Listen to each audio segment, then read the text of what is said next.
Jerusalem. Yes, this is the city built on 7 hills, 2,500 feet above sea level. A city made of stone, whose strongest walls have always fallen before its conquerors, but whose most magnificent contribution to mankind has never been challenged. This is the city where Christ walked the Via Dolorosa, carrying his burden.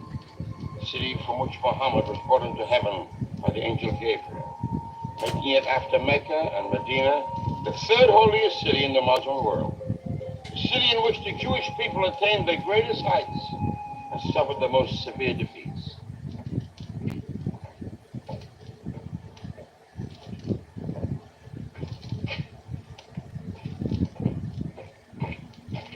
For 3,000 years, ever since King David captured the fortress of Zion from the Jebusites, the Jews of Jerusalem have been summoned to morning prayer in this way.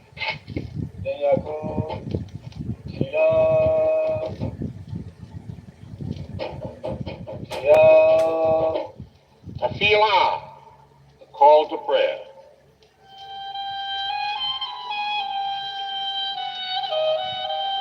In a small stone building in Jerusalem's older city, a man rises, walks past the Wailing Wall, enters into the Mosque of Omar, and climbs a circular staircase. 100 steps up, he comes out to a minaret and begins his cry.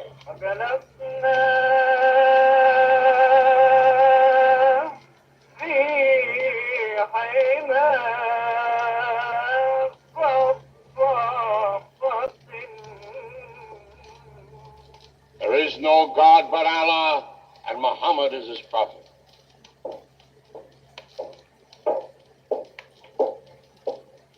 A third man climbs a staircase into a tower, and he too summons the faithful.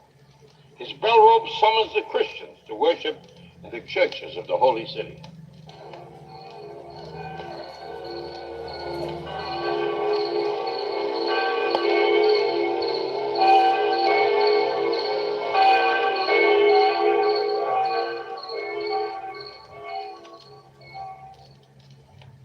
There came a time in the rebuilding of Jerusalem when our various people needed a single tongue in which to express themselves. After all, in how many languages need a man speak before he is understood?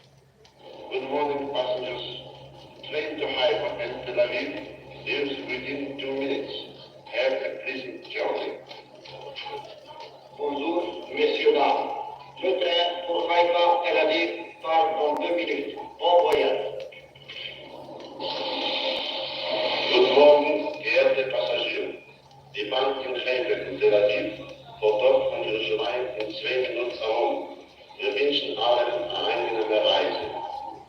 So they finally settled on one. 40 Bad Boker Tov. הרכבת לחיפה ולתל אביב יוצאת בעוד 2 דקות. דרך לחיפה. Where in the world can a tourist guide put so much history into a few phrases? Coming down across the center of the old city of Jerusalem, we can see that black dome is the Holy Sepulchre. Now, moving to the right again, in the center of the old city, we can see the Dome of Frog, or the Mosque of Umar. It's a very holy place for the Muslims. Now, behind that dome, we can see the side of the King Solomon Temple and the Wailing Wall. And today you can hear the Hebrew language in the voice of a child learning his first words.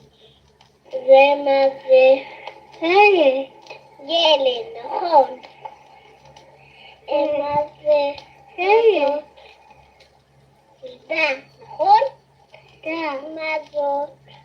the voice of an old man reminiscing.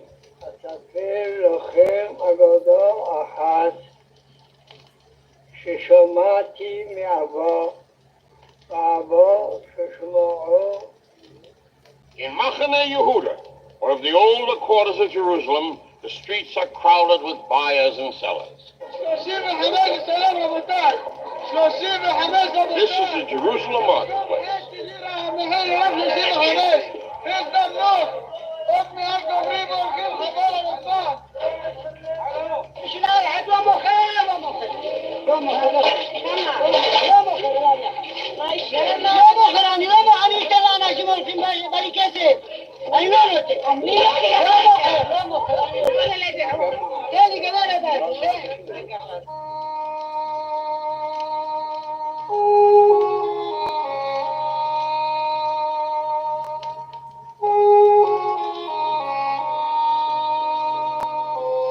For 1900 years of dispersion, the Jewish people sang the 137th Psalm. By the rivers of Babylon, there we sat down. Yea, we wept when we remembered Zion. If I forget thee, O Jerusalem, let my right hand forget her cunning. Let my tongue cleave to the roof of my mouth, if I remember thee not. If I set not Jerusalem above my chiefest joy. For the past years, the dispersed Jewish communities have returned to the Holy Land. Today, a walk down Jerusalem's Jaffa Road resembles a kaleidoscopic picture of worlds that used to be.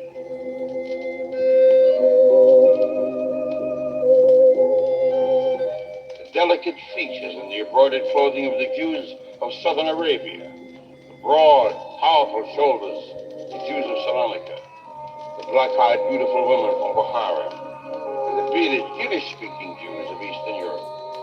All of these have returned to Jerusalem, and they weep no more by the waters of Babylon.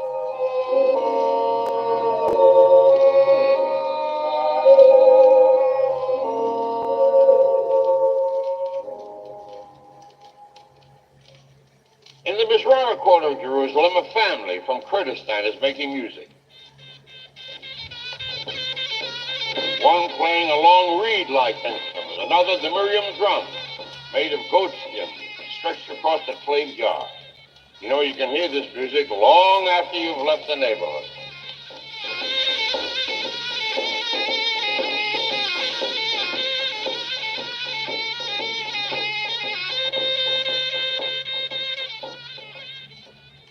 There is music, too, in the speech of people, especially when they tell stories. The Oriental teller of tales has been a star in the entertainment world of the East, as long as man can remember. He sits cross-legged in the center of a circle of listeners, sipping Turkish coffee and telling the men stories that they've heard 1,000 times before. Jerusalem, too, has her teller of tales. He's one telling a modern tale of war, but in the traditional manner, even if you don't understand the words, the sense of a timeless and artistic performance still remains. اليوم لم ترود أبد لمع الخيم أضحت فيها ملكوت היינו 76 במספר בחמי עיר עתיקה. כשהשתתפנו בלגיון, 3 חודשים הראשונים סבלנו סבל בלי סופר. מכות וואלה יבסטור. אתם צוחקים, אבל אני בוכה. אני אדם היחידי שקיבלתי מכות מכולם. למה? שאמרו שאני הייתי הרגם הראשי. בקיצור, היה בשבי אחד בשם שמו אבו עקב.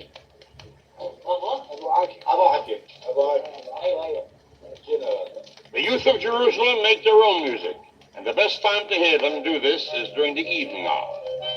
Then around campfires in the Valley of the Cross or along the hill at Givat Ram, where the Hebrew University now stands, the youth of Jerusalem gather together to sing the Song of Jerusalem.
voi. Ravlambat annuminus cumi. Iyad beyasno hasbe azba velak el hashlak raz hemdadiyat kolot voi. Hemdadiyat kolot voi. Al matlai kagalo cumi. Ele kedek elak besolale. Hemdadiyat kolot voi.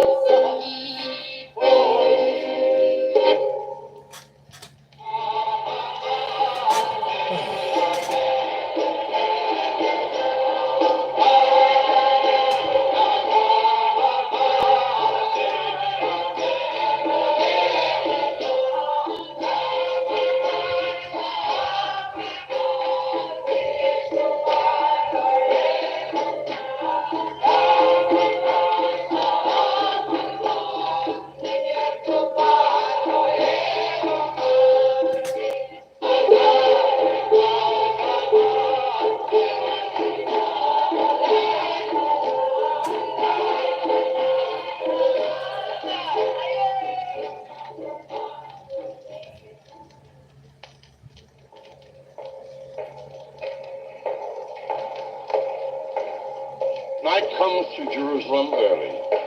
A man walks through the city, watching over the city's ancient glories, and guards her prerogatives jealously. For was it not written, pray for the peace of Jerusalem? May they prosper that love thee. Peace be within thy walls, and prosperity within thy palaces. For thy brethren and companions' sakes, I will now say, peace be within thee.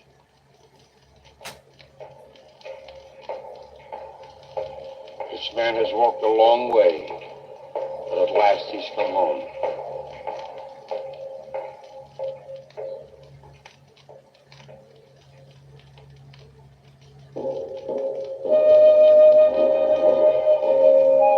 And now in Israel, it was written in my time, as it is now. Let each man sit him under his own fig tree, and none shall make him afraid. Shalom.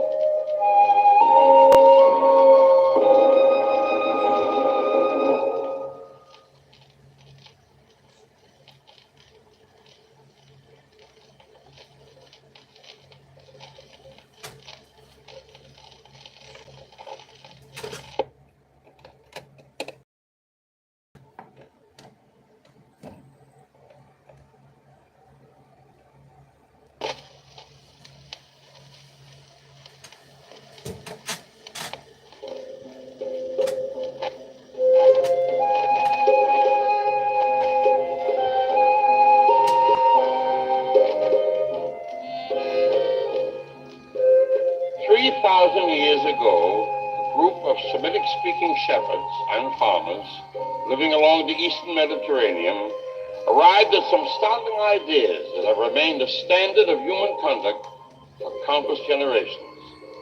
These doctrines were a system of morals based in the veneration of one God, out of which a concept of individual morality, social justice, and universal peace was proclaimed.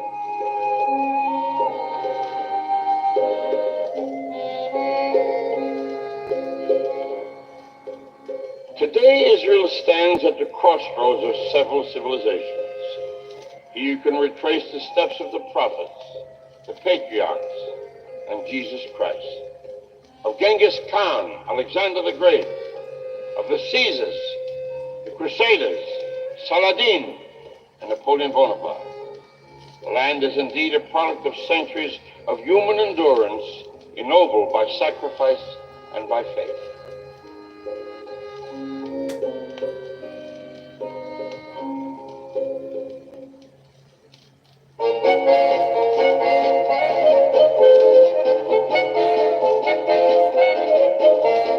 Now let us visit this dynamic new democracy on a guided tour through her city.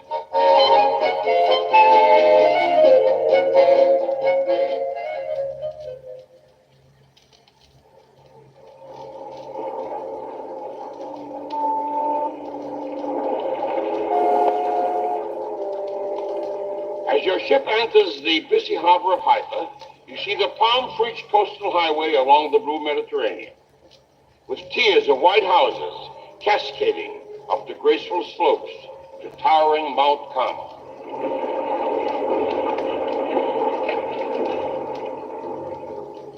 A busy harbor this, everything bright and new and much to come. For a people devoted to the book, there is no lack of activity here. For Haifa is a worker's city.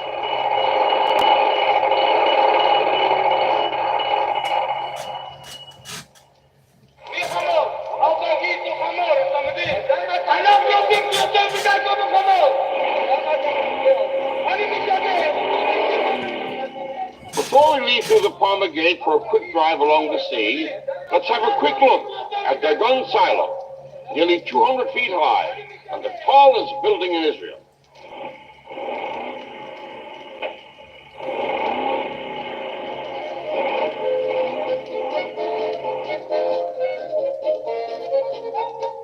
At Bat Galim, we stopped to see where the famous ship, the Exodus, was anchored.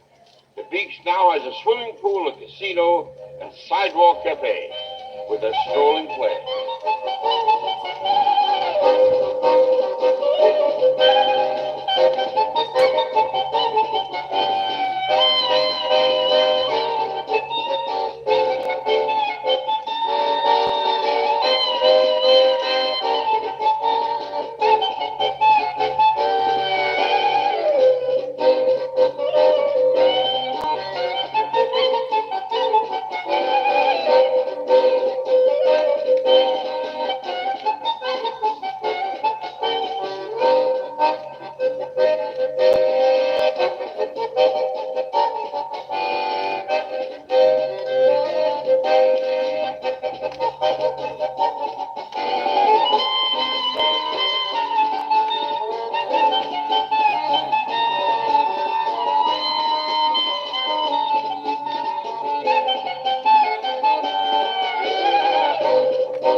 Near Bat Galim, at the foot of Mount Carmel, is the grotto of the prophet Elijah, or the school of the prophets, where Elijah taught his disciples.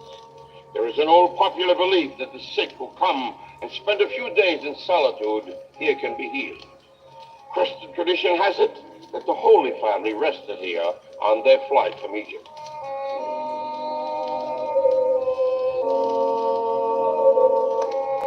Directly above us along the mountainside is the Carmelite Monastery, where Napoleon Bonaparte, in the year 1799, left behind 2,000 of his wounded troops who found refuge with the hospitable monks.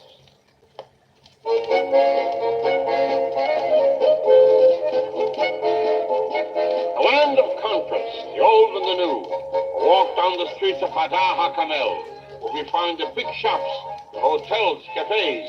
Here, too, is concentrated the town's cultural and social life. A three-storied museum devoted to modern and ancient art. The famous Hebrew Institute of Technology, attended by some 3,000 students, the only one like it in the East. Then there are the bright-faced children.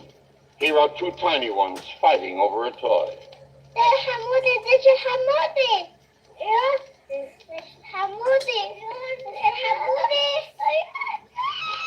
An older group choosing up sides for a basketball game.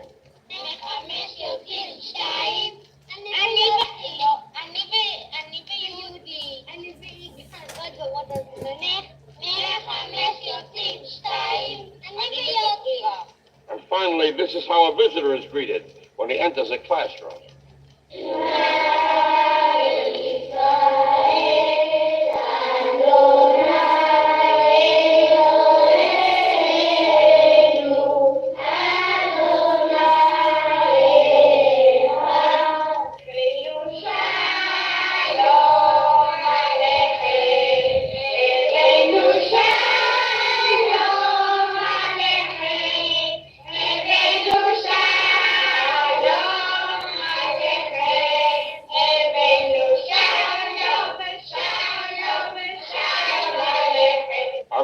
Shalom Aleichem.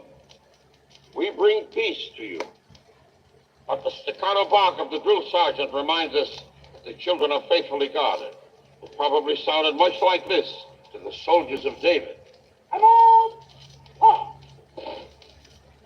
Attack! Oh. Attack!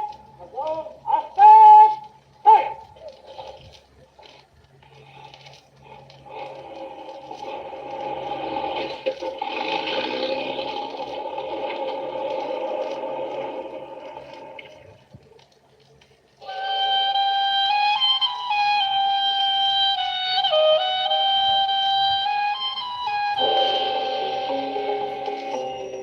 On the way to the top of Mount Carmel, we stop at the Persian Gardens.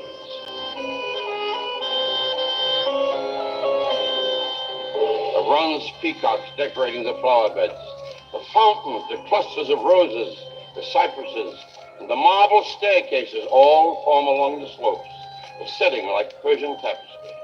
And then the temple, dedicated to the glory of the Baha'i sect, built of Karaha marble with stones that were cut and numbered in Italy and shipped here in chests.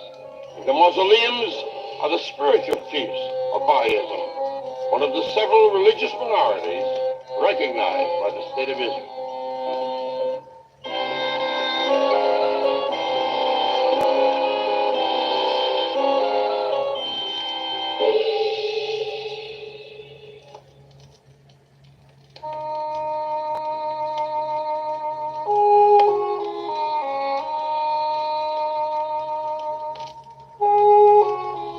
Top of Mount Carmel at Panorama Point, the whole city stretches before you, down the mountainside, and to the blue expanse of the Mediterranean. And at night, like a precious jewel box, thousands of lights flicker amongst one of the most romantic hill ranges of all the world.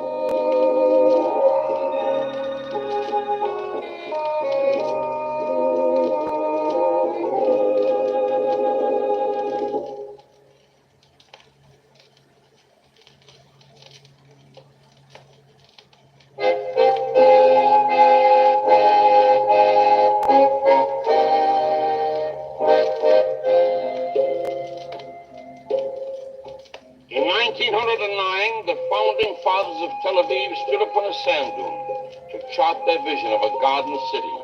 But even the father of the city, Maya Dizengoff, visionary though he was, could never have imagined that the dune upon which he dreamed his dream would one day be the center of a dynamic, multi-pattern, and ever-expanding city in an independent Jewish state.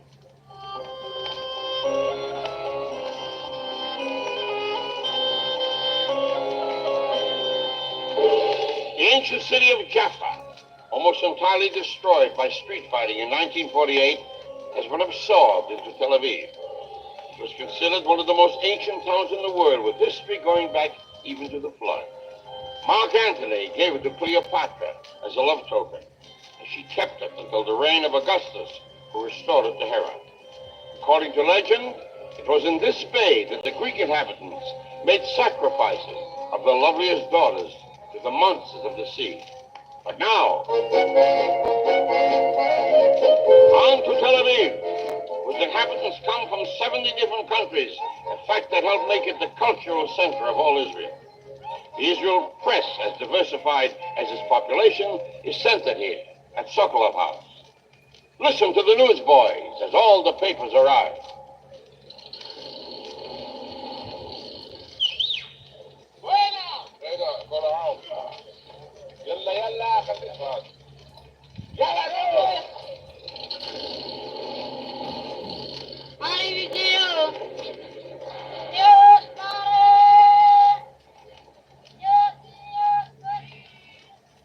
Center of Arts, Tel Aviv is the home of the famed Habima, Ohel, and Chamber Theater groups. The opera company presents opera in Hebrew. The new Frederick Mann Auditorium, equipped to give acoustic perfection to the famed Israel Philharmonic Orchestra. The Tel Aviv Museum at Rothschild Boulevard contains works by Rodin and Jacob Epstein, Monet, Utrillo, and Marc Chagall.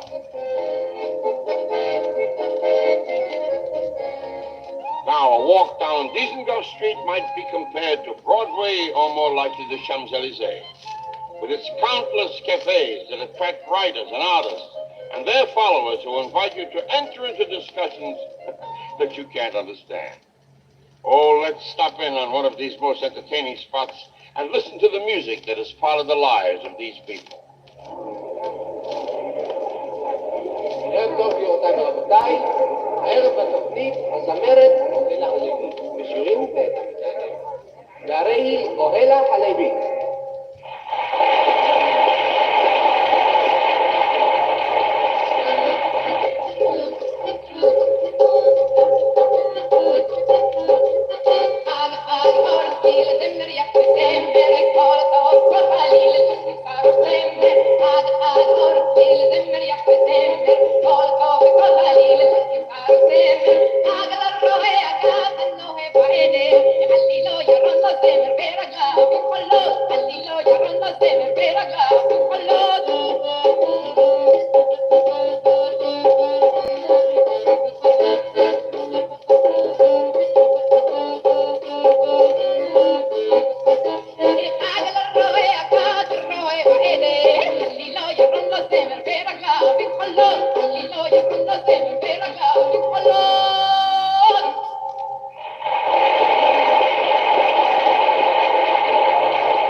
ועכשיו השיר לאור חיוכך.